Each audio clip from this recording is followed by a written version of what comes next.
So, welcome, and today we're going to be talking about bidding rules and best practices for the federal E-rate program. And this is part 2 in a series of webinar trainings that we're hosting to share important information about how schools and libraries can take advantage of and maximize the E-rate funding. My name is Rachel Shemlin, and I am the E-rate and broadband education consultant in the Division of Libraries and Technology with the Department of Public Instruction, and I focus primarily on schools. And before we move on, I'd like to invite my colleagues to introduce themselves. I'm Bill Herman, and I have the same role as Rachel, but for libraries. Thanks, Bill. And I don't know if Bob will join us later, but if he hops on, we can always have him introduce himself then.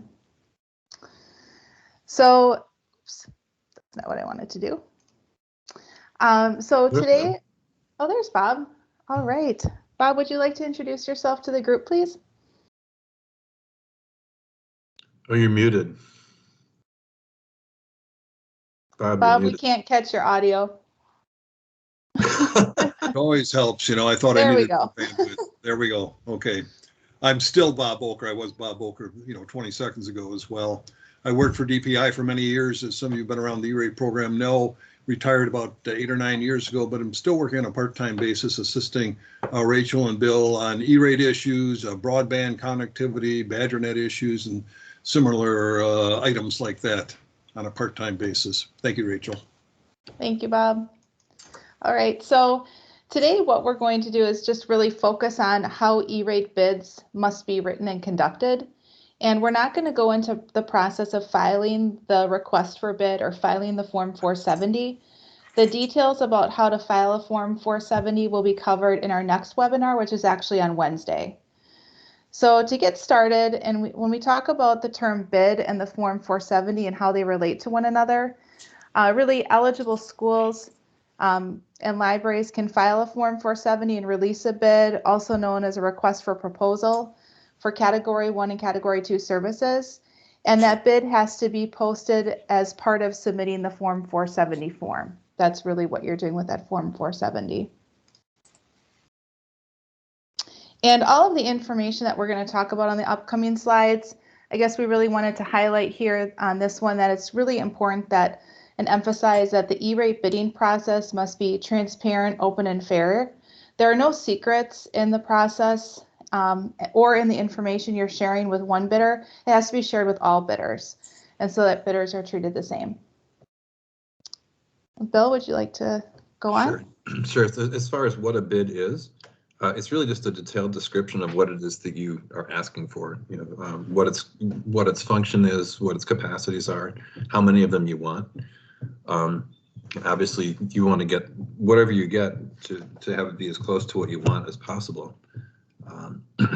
And there's a link on the PowerPoint, which I think has been posted or will be posted shortly after the. Yeah, I'll put it up when we're done this afternoon.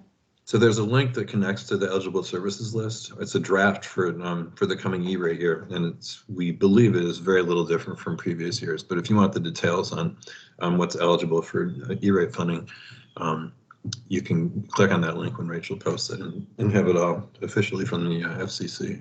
One other note about about this is if you're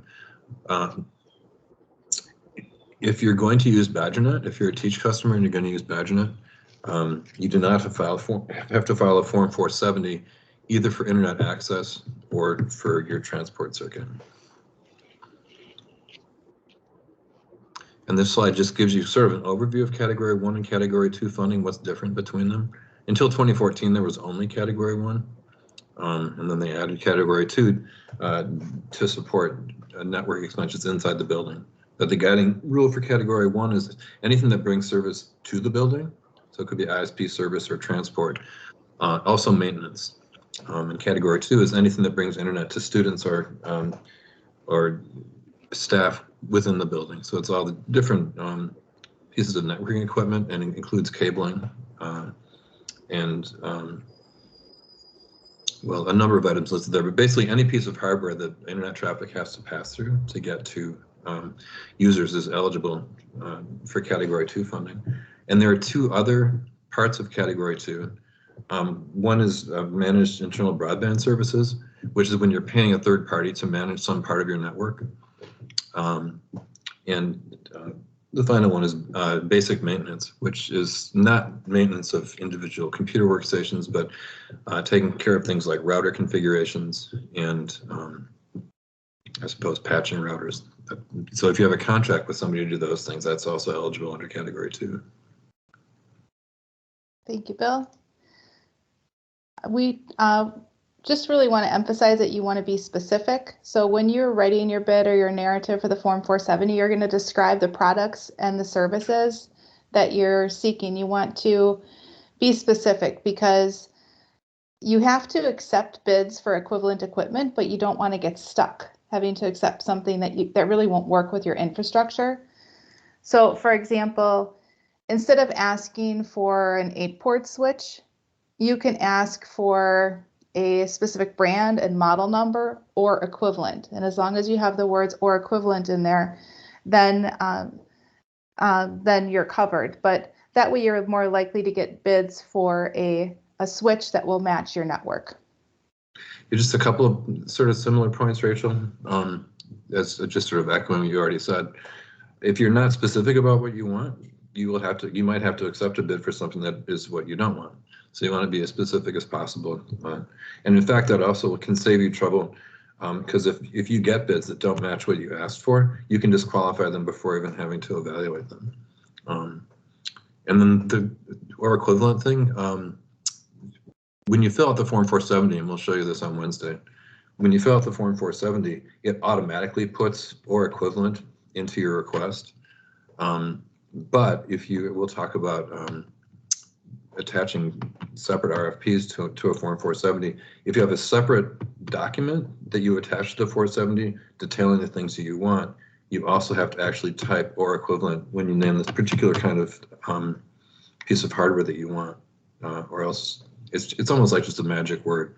But you can get, and Bob, I think you've described it as a fig leaf that that either USAC or the FCC that set into motion when they said you can say or equivalent, because, and Bob, please correct me if I'm wrong in this, but since it's supposed to be an open bidding process, technically you shouldn't be able to just say I want exactly this item, because then it wouldn't be possible for other vendors to bid on it. But people said, well, we need exactly this item because that's the only one that's compatible with the rest of our network. And the solution was that you're allowed to say or equivalent, because someone can come in with a switch, let's say, that has the same features and capacities as the one that you want, but you can say, well, it's not equivalent because it wouldn't function the same way on our network. So I think that's the explanation for the magic words or equivalent.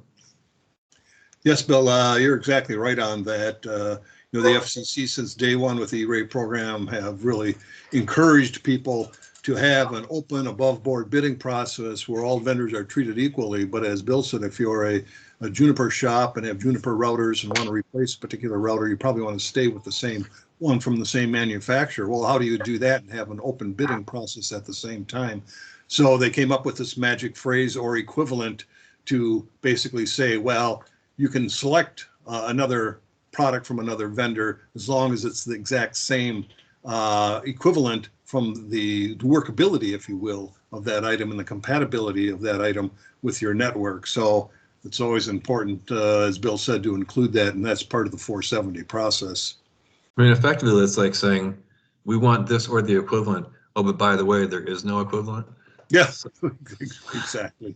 And that covers that topic, I think. Well, I see this is being recorded, so we probably have to wipe that out of the recording. Okay. I'll clean it up.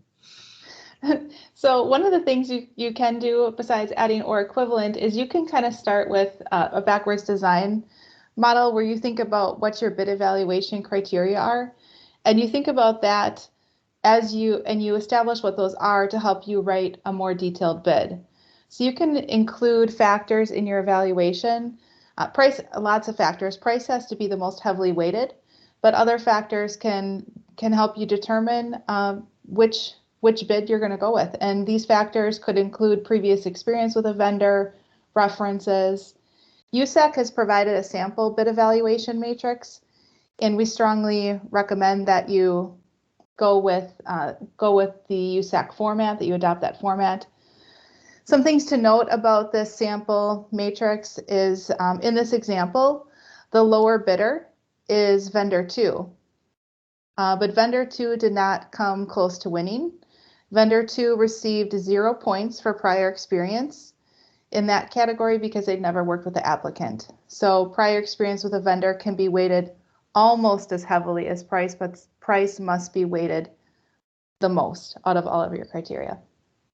If I could just add a word, I've always been amazed that this kind of bid evaluation matrix is allowed, but I think it's great for applicants because I think people might expect that in a program like this you just have to go with the low bidder, but as Rachel said, you can put a heavy weight on, have I worked with them before?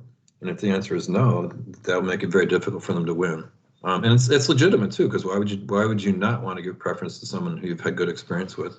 I guess a couple other points is people often think that price has to be the majority of the weighting. It has to have more points than all the other points combined, and that's not the case. It just has to have the most points, more points than any other category. And you don't have to. This is a nice, I think, maybe template for a bid evaluation matrix. You don't have to use the same categories as in the example. Price has to be listed, obviously, as the most heavily weighted. The other ones are up to you. Bob, did you have something to add?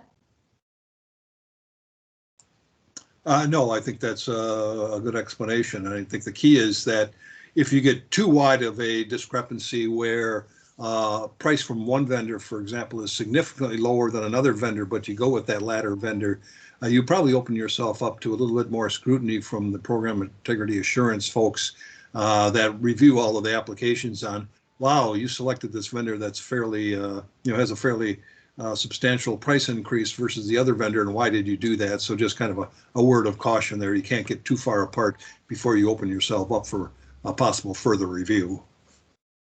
Yeah, thank you for adding that. The other thing that you need to think about is that you need to consider is if you're going to post separate bid documents. So usually you can enter your bid narrative directly into the Form 470 and you don't need to post a separate bid document. However, the Form 470 is in plain text, it's a narrative and it has a character limit. So depending on the complexity of your project, a separate bid document, also known as an RFP or request for proposal, can be uploaded into Epic as part of your Form 470. And the RFP is required if you're doing Category 1 fiber projects, then it's required. It's optional if you're doing a more complex equipment bid. And it also might depend on your local board policies or local purchasing requirements.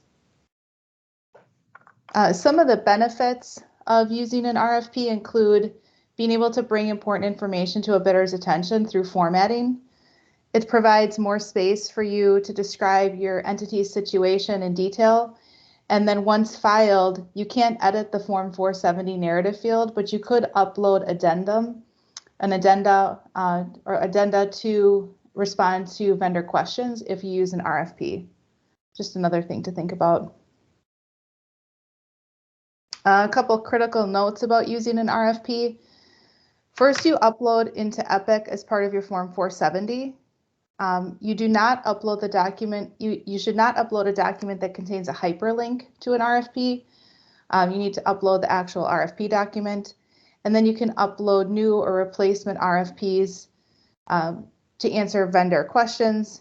However, if you forgot something major in your original request and you've made a significant change, then you have to notify everybody that bid that you've revised your request, and you have to start your 28-day waiting period all over again. And you cannot award a bid until 28 days after your revised request was posted. And the term for this is the significant change, or USAC calls it a cardinal change. And Bill, do you want to talk about that a little bit?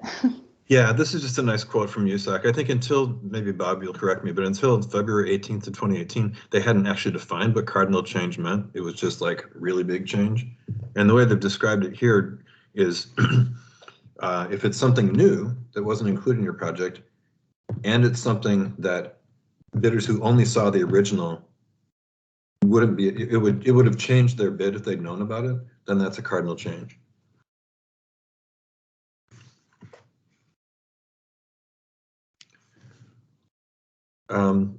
As far as bid language and how the bid language should be written, you have to know whether it's category 1 or category 2, and you have to come into it knowing what your needs are, and also, as Rachel's pointed out other times, knowing what your budget is. And if you're not certain about how much money is going to be available, it's okay to request more in your RFP than you're going to be able to, than you end up being able to afford. For example, you could ask for 50 switches, but then you might only need 30, and that's okay. Although maybe, Bob, I'm sorry, I don't want to backpedal on what I just said. I'm going to correct myself. If you are not certain of the exact quantity that you want, because this will affect what the price that bidders offer. If you say I want 100 switches, they'll be able to offer you a lower price per unit than if you want 10. So you couldn't say I want 100 switches and then get a bid for that and then only end up ordering 10 because you wouldn't be doing what you'd asked your bidders for. I'm sorry, your vendors for. So I think one solution is to say, I want such and such a number of switches, and then parentheses, the actual quantity order may vary by 15% or something like that. Then the other thing that Rachel has included, that we've included in here, is what we said before: know what your evaluation criteria are going to be, and know them in advance. Bill, I was just going to quickly add also in relationship to the number issue. If you don't know for certain, you might want 15 switches or perhaps 25 switches. You could ask for quotes for both. And Yes. Maybe if the quote for the 25 came in lower than you thought, hey, great, we have local funds to support that. We'll go ahead and buy the 25. But maybe if local funds are tight from your matching perspective, you could say, well, we can only afford 15. Right. It's good. Thank you, Bob. So this is, in some ways, this slide echoes what we already said. You want to be very specific in your request so that you aren't forced to accept a bid that does something different from what you wanted. And that, again, makes it so that you can disqualify bids that didn't meet specifically what you requested before even having to evaluate them. And also, right, it'll save you some trouble of having people contact you and say, what exactly do you want? Because if you're specific about it, they will know.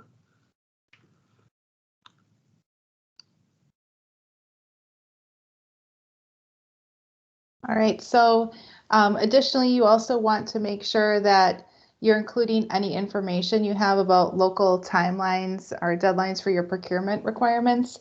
And you cannot have a potential bidder help you in any way with writing the RFP or part of the evaluation process. That's viewed by USAC as unfair because the vendor could write the bid in a way that favors them. And it's a bid violation that could result in either denial of funding or rescinding funding if another vendor files a complaint. So it's just something to watch out for. And I think this is I know that it's a pretty common thing for consultants who work with a school district, maybe especially a smaller school district, to help them write an RFP that they'll be best suited to respond to. And that's one of the most major violations, because essentially you're giving a particular bidder an upfront advantage in the bidding process. Mm-hmm. What you can do is you all network with your colleagues in other districts. You can talk to your colleagues, find out others who have made similar requests for funding successfully, ask them if you can take a look at their 470 or their RFP as examples. Those are things you can do to kind of help yourself with that process. Just watch out for the vendors trying to take advantage. And again, you have the ability with the bid evaluation matrix to give strong preference to vendors who you've worked with before. So you just can't do it this way. The other thing that you want to plan accordingly for is scheduling walkthroughs. Having facility walkthroughs as part of your bidding process might be really important if you have a complex project, and scheduling that can be tricky when students are in the building. So if you need a vendor to perform an installation or you're not sure about the precise quantities of equipment and cabling, you have a construction project, that's when you might consider having bidders meet with the architect or making blueprints available for inspection. It's really important to make sure that all of the interested parties have the same opportunity to walk through and be sure that any materials that result from those walkthroughs are available to all vendors. You don't want to create a situation in which a vendor gains an unfair advantage.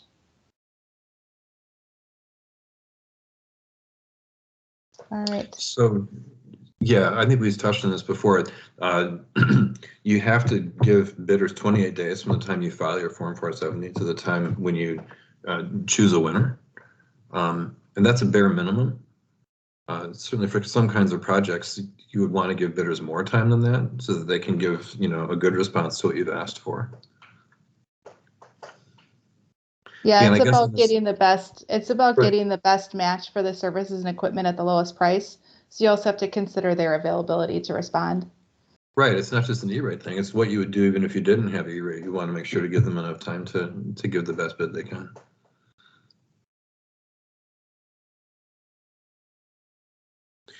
So this sort of echoes the last one. After you filed your Form 470, you have to wait 28 days before you choose a winning bidder. That doesn't mean you have to wait that long to start looking at the bids. But although if you have a sealed bid process, then obviously you'll have to wait until the deadline and then open them all together. If any vendors have questions, you have to respond to them, promptly, and then you have to you have to use the same matrix for all your bids. That's only fair. Yeah, and again, it's about building time into your schedule so you can respond to people and make sure everyone has a fair and open process. In terms of understanding how to choose a winning bid, the E-rate rules are designed to ensure that that the solutions are cost effective, and again, price is the highest factor on that bid evaluation matrix. And this will prevent applicants from playing favorites and also helps the E-rate funds go further. So cost effective does not necessarily mean the least expensive, which we showed you on that sample bid evaluation matrix. It means the most cost effective for your organization, all things considered. And so when you're evaluating the bids, again, cost must be the most heavily weighted factor, but you can include other factors in your evaluation. Now, what happens if you don't get any bids? I actually had this happen to me. If you don't receive any bids after your 470 has been posted for at least 28 days, you can solicit bids from a vendor at your discretion. And if you only receive one bid and it meets your requirements, you can accept that. So after you've accepted the bid, this is a record keeping thing. It used to be 7 years, but now it's 10 years. You need to keep your bid evaluation matrix and all the bids that you've received and any kind of communication like email communications that you've had with your vendors. In the unlikely event of an audit, these are the things, it could happen 8 years from now, and these are the things that you'll have to be able to produce. We don't know the exact timeline yet because the FCC hasn't announced when the 471 filing window is going to open. But if it's like last year, which we expect, you should, now is a good time to begin working on a Form 470 and soliciting bids. And we recommend strongly that by early February, that's the latest that you'll try to file a Form 470. And then the mid-January to mid-March is the filing of Form 471. And that's where you've gotten your bids. And then you say, okay, I've chosen a winner. Here's who I want to get it from. Here's how much I'm going to get. Here's how much it's going to cost, for each item. And then that's when you make your actual specific request for funding based on the bids that you got back and the winning bidder that you chose. Yeah, I know, Bill, we say 28 days. We say early February is like the drop dead timeline. I always tried to get mine posted in December. So part of that 28-day window was over the winter break when I had more time to respond to questions and things like that. So I don't know, something to think about. A word to the Don't wise. wait till the last minute, because if Epic isn't working or there's another problem that you have, it can throw everything off. Right. And Rachel, I was also going to add, a lot of that depends in relationship to filing the Form 470 on how complex an application you have. A straightforward application for a few routers probably doesn't take a long time to get vendors to put together a response to your bid. But if you're looking at a Category 2 comprehensive rewiring of a couple of schools in your district, that's a much more detailed 470. So that one, it would behoove you to get that in as soon as possible to give vendors plenty of time to respond. And as Rachel said, in situations like that, they likely want to physically come to your buildings and take a look at them. So again, a lot of that timing from the 470 perspective depends on how complex your application is. Good point. All right, so common bidding violations that could result in a denial of funding. First, failing to use price as the most heavily weighted factor in your bid evaluation. And we've actually seen examples of districts that made this mistake. In their bid evaluation matrix, they included other factors with equal or higher weight than price. And then they awarded the bid to a higher price bidder. And that doesn't work. This That is a would get you particular denied. risk if there was a pretty good sized school district recently that I came across that violated this rule because there was something else that had the same weight as price. And that was their standard district bid evaluation matrix that came out of their business department. And if you have a situation like that, where your common practice or your standard practice doesn't make price the most highly weighted one, highly rated factor, weighted factor, you'll need to talk to your business office about making an exception for this bid, because you can't use a bid evaluation matrix that doesn't make price the most heavily weighted factor. And also making sure you have that bid evaluation matrix to support your choice, because there are PI reviews that will come across and they'll ask for you to send them that information when they review. So it's important to make sure you have all your documentation. Another type of violation is choosing the wrong option when you post the 470. It's called a service type mismatch or a service subtype mismatch. And we will get into this on the Wednesday's training about the Form 470, but this is a very common problem. And if you've selected the wrong service type or the wrong subtype, then vendors who are searching for requests and they're planning to respond back, because you chose the wrong thing, they cannot find your RFP to bid on it. And so that results in a denial of funding, because the vendors can't search for it because you didn't put in the correct category. Bill, do you have anything more to add? No. Okay. No.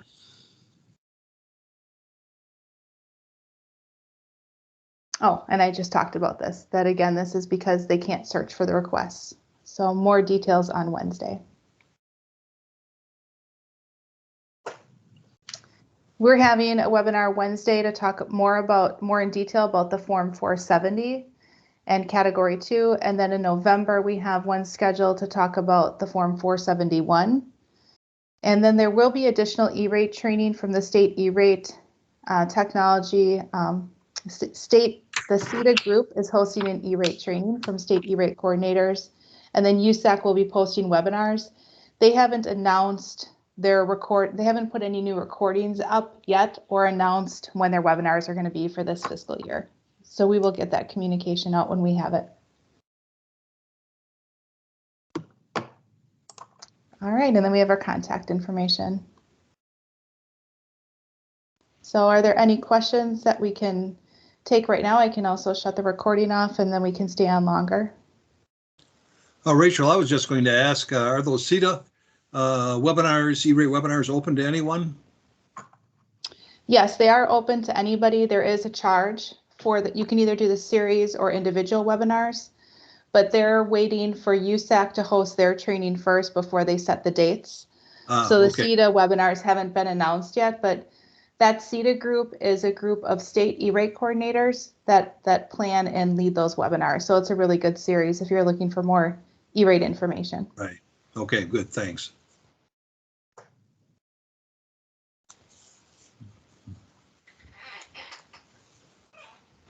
Just checking the chat. It doesn't look like we have any questions right now. I'm going to stop the recording and then we can stay on if somebody would like to ask a question.